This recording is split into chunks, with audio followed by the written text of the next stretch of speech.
What would it take for one of the world's most civilized cities to descend into anarchy?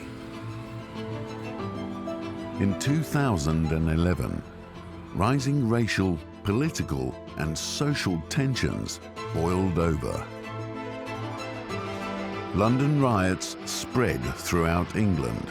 Looting, mugging, arson, and murder broke through the veneer of civilization in a matter of hours.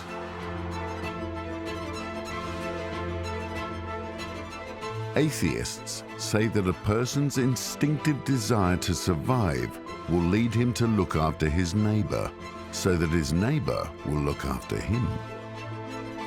One of the ways atheists say morals can be defined is by society or by culture. They say a selfish gene will look after his neighbor, so that his neighbor will look after him. But is our culture really a dependable source of morality?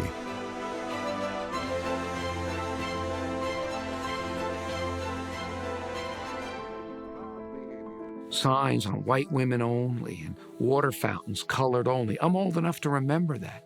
Now, not everybody who was acquiesced in that were evil, hateful people the way we would view them today, but they went along with their culture. And now I think the vast majority of Americans would think this is horrible, this is awful, but that's what their culture did at that time. So you're raised in a culture and you're used to these things in a culture that 30, 40 years later, your culture might view with abhorrence, though at the time. So that's the danger. That's why we really, at some point, we need an anchor in something that transcends our culture and our time. Yes, you could point to any codification of law and say, okay, here's an objective morality. My whole morality involves strictly following the legalisms of my culture.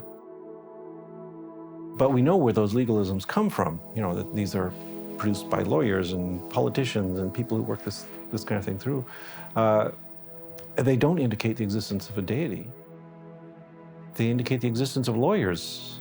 Without God, human notions of right and wrong are our inventions. They're things that we've decided are right, and very often those decisions represent the vested interests of prominent individuals or power groups. We're at the mercy of those who make those decisions. And that means the weak are at the mercy of the strong. The oppressors will always be there.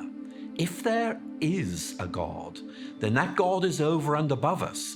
And that means that here is a basis for morality which is independent of our decisions. We all admire the individual who stands up to the racism of a society or who confronts a dictator. Some say each individual should make up their own morality. But can we as individuals decide right and wrong for ourselves? Somebody once said one time that, one culture is as good as another, and someone said, oh, come on, some cultures, they teach you to love your enemies, some cultures, they teach you to eat them. Which do you prefer? If you're looking for an absolute moral fact that transcends all cultures and all places, and it's right or wrong, regardless of what a culture thinks, then I think the only answer to that would be is if you believe that there's a God who's established a universal moral code. Very often we say we'll decide what's right, and what we decide reflects our own interests. It's almost like a matter of taste. This is good, just like I prefer strawberry jam to raspberry jam.